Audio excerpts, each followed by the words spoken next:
Zelensky's journey, from national comedian to president of Ukraine and a war with no way out. From east to west, the role of leaders has always been highly regarded.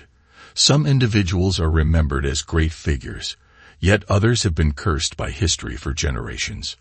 However, accurately evaluating a person is extremely difficult, as it depends on many different perspectives. In May 2024, many questions were raised about the position of Mr. Zelensky, as, on paper, he was no longer the president of Ukraine. However, Ukraine's constitution has postponed elections due to the ongoing war, leading some to believe that he wants to prolong the conflict to hold on to power. Numerous sources have claimed that the Ukrainian people are growing increasingly frustrated with this government, evidenced by draft dodging, fleeing to Russia, soldiers surrendering, and so on. Looking back at his tenure from 2019 to the present, it's clear that Zelensky has led Ukraine into many absurd situations. So, what are those mistakes? Let's explore them in today's video. First, we need to go back to the presidential election of 2019. It can be said that Zelensky's victory was largely due to the circumstances created by Russia, as well as the previous leaders of Ukraine. The first thing to mention when discussing why Zelensky became president is that he seized the right moment. Observers believe that Zelensky's improbable victory was partly a result of the 2014 protest movement, which led to the ousting of former President Viktor Yanukovych and Russia's annexation of Crimea. The people's disappointment with the state of the country had reached its peak, making them willing to vote for a new face, even though they knew full well that he had no political experience whatsoever. The clearest proof of this is a survey conducted in March 2019 on public trust in the government, the results of which were shocking. Only a mere 9% of the population trusted the government. This figure, compared to the global average of 56%, is staggering. This was the second year that Ukraine held the record for having the lowest government approval rating in the world. This was the price that Ukraine's elite had to pay for failing to fulfill their promises of economic growth and the rule of law, as they had pledged in 2013. 5 years after the overthrow of Yanukovych's pro-Russia government, Ukraine's situation became increasingly dire. During Yanukovych's time, although the country was not wealthy compared to Europe, the people at least had enough to eat and wear, which was better than the situation after the revolution that toppled him. Specifically, unemployment and job shortages alone forced 3.2 million Ukrainians, equivalent to about 10% of the adult population, to leave the country in search of work, leading to a brain drain and a severe loss of labor for the economy. A report by the United Nations Development Program showed that poverty and social inequality in Ukraine skyrocketed after Yanukovych's ousting. Currently, 60% of Ukraine's population is living below the poverty line. In 2016, Ukraine became one of the poorest countries in Europe. Meanwhile, the wealth of Ukrainian oligarchs continued to grow unchecked. In 2018 alone, the wealth of the 100 richest Ukrainians increased by 43%, reaching $37 billion in just 1 year. Not only in terms of the economy, but the people were also fed up with the government's empty promises regarding anti-corruption efforts and ending the war. When he became president in 2014, Mr. Poroshenko confidently promised the public that he would end the war in the Donbas region within a matter of days. But, as we all know, that promise went unfulfilled. Poroshenko's anti-corruption pledges were also just hot air, as evidenced by a survey conducted by the European Business Association, which assessed Ukraine's investment environment by polling CEOs of companies operating there. A staggering 78% of respondents expressed dissatisfaction with the level of government corruption, and 74% had no faith in the country's judicial system. In this context, Zelensky was elected simply because the people were utterly fed up with the current government and needed anyone, different to replace it. They didn't care whether he had the capability or political experience. As long as the current government was replaced, that was enough. The second factor, and also a major catalyst, was marketing. As we know, Zelensky was a comedian and a prominent producer in Ukraine. In 2018, he entered politics with his party, formed by his friends, named Servant of the People. During his campaign, he continuously toured with his troupe and used social media to promote his campaign and policies. According to reports from several Ukrainian newspapers in 2019, polls conducted just days before the official vote showed Zelensky leading with 8 to 15% more support than the incumbent President Poroshenko.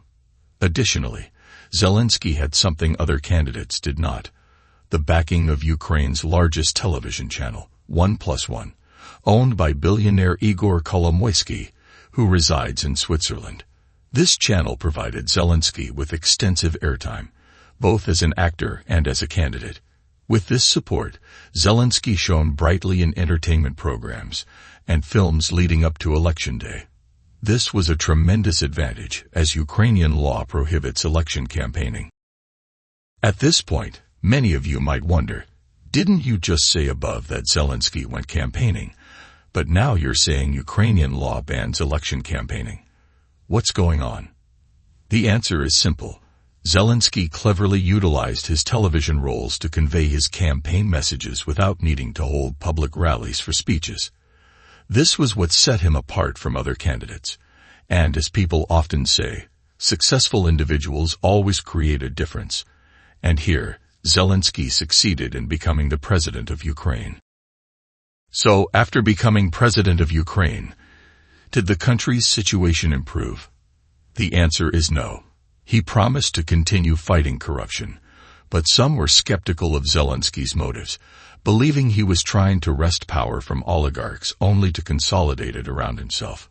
Just 1 month after taking office, Zelensky faced corruption allegations surrounding a scandal that led to the impeachment proceedings against former U.S. President Donald Trump.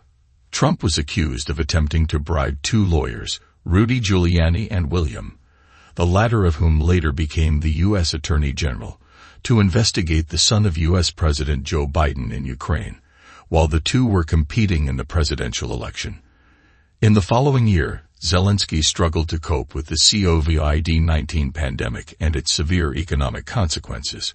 When the pressure from the pandemic eased in October 2021, Zelensky stumbled into yet another scandal, as the Pandora Papers revealed that he and his 2 closest advisors had companies in the Virgin Islands, Cyprus, and Belize. He ran for office on a platform of fighting corruption, but the first thing he did upon being elected president was to dismantle the National Anti-Corruption Bureau of Ukraine, NABU, established in 2014. Furthermore, he himself was implicated in numerous allegations regarding asset declarations. President Zelensky's name also appeared in the Pandora Papers, a dossier compiled by the International Consortium of Investigative Journalists.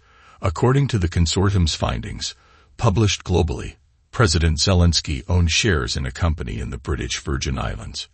1 month before being elected president, Zelensky transferred his shares to Serhiy Shafir, a friend and business partner. The documents showed that Zelensky was part of a vast network of offshore companies co-owned with longtime friends and his television business partners. After coming to power, Zelensky brought these close allies into the government, gradually placing them in key positions, with most of these roles filled by his trusted friends and associates. Before becoming president, Zelensky had declared some of his personal assets, but the Pandora Papers revealed overseas assets that Zelensky appeared not to have disclosed. Critics argue that Zelensky failed to reform the state and had to resort to methods no different from those of his predecessors. It can be said that the war initiated by Russia has, to some extent, saved his presidency, and some theories even suggest that he wants to prolong the war further, particularly by interfering too deeply in the military strategies of the Ukrainian armed forces.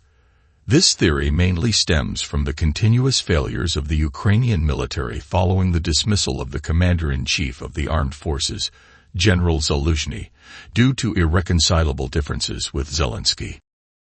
At the start of the war, with the rapid advances of Russian forces occupying eastern provinces and many northern areas, Zelensky led the Ukrainian military in a successful counteroffensive, driving Russian forces out of northern Kharkiv, exploiting the Russian weakness in infantry, and forcing Russia into a defensive position. Thanks to these resounding achievements, in 2022, according to a survey by The Economist Zelensky was the most popular figure in Ukraine. However, surprisingly, the relationship between him and President Zelensky in particular, as well as other Ukrainian leaders in general, began to deteriorate afterward.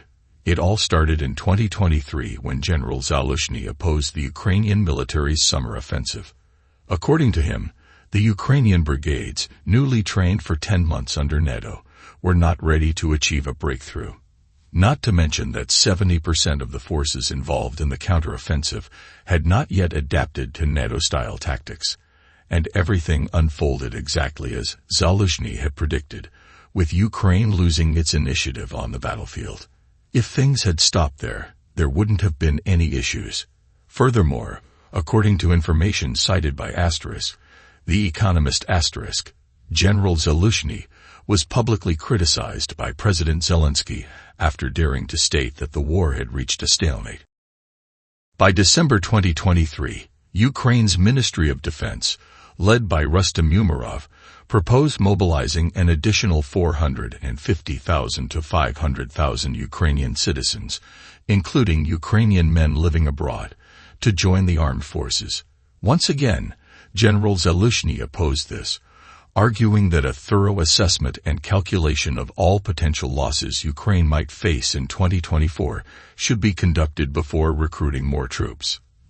This was likely the final straw, as he was criticized by the President, the Ministry of Defense, and Ukraine's General Staff. However, it's unclear whether General Zelensky foresaw his fate, but on February 1, 2024, just a week before his dismissal, he posted a lengthy piece on his personal page, criticizing the weakness of Western allies in sanctioning Russia and also condemning the Zelensky administration for implementing policies that were unpopular with the public. On February 8, 2024, General Zelensky was officially replaced as Commander-in-Chief by Oleksandr Syrsky, who was previously the commander of the Ukrainian ground forces. The dismissal took place amid escalating tensions between Zelensky and Zelensky, and he was officially discharged from the military on May 9 for health reasons, though he was still allowed to wear his uniform. From what The Economist reported, it's clear that General Valery Zelensky was a straightforward and highly capable individual. According to their survey in December 2023, 88% of Ukrainians still express trust in Zelensky. Perhaps this is why much of the narrative that dismissing General Zelensky was a mistake comes from these people. They base their conclusions on the dire battlefield situation since Syrsky took over. First, the Russian military breached a 20-kilometer-long Ukrainian defense line on the outskirts of Avdiivka in February 2024, forcing Ukrainian forces to withdraw from the city. This was followed by a series of consecutive Russian victories in this strategic direction.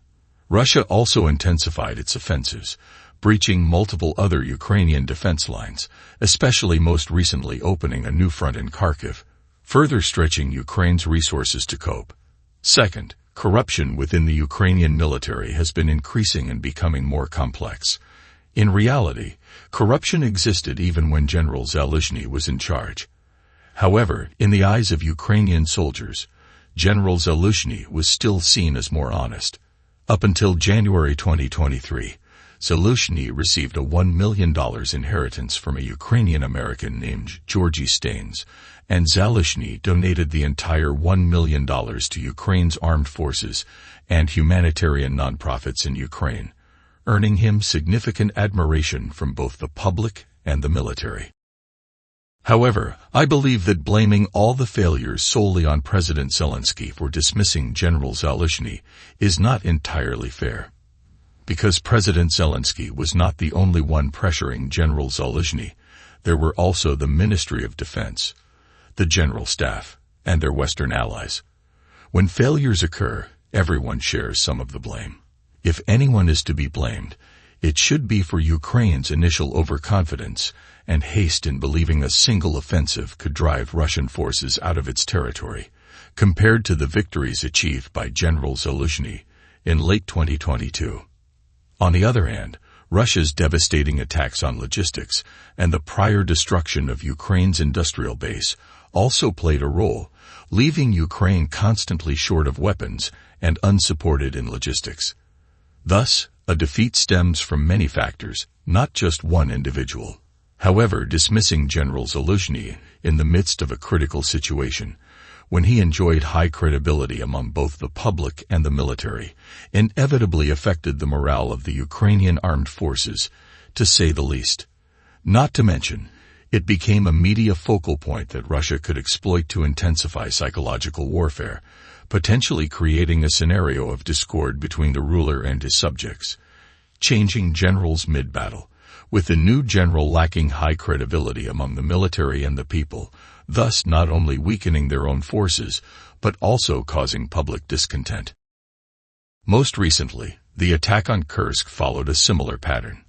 Before the Ukrainian military launched the offensive there, Emin Isakov, the renowned commander of Ukraine's 80th Brigade, was unexpectedly sacked in late July for opposing the plan to attack Russia, as he was unsure whether his unit had sufficient strength to carry out the mission. At the time, there was even an incident where many soldiers in his brigade publicly called for his reinstatement. However, this ultimately failed, and today's events are proving that the colonel's assessment was correct.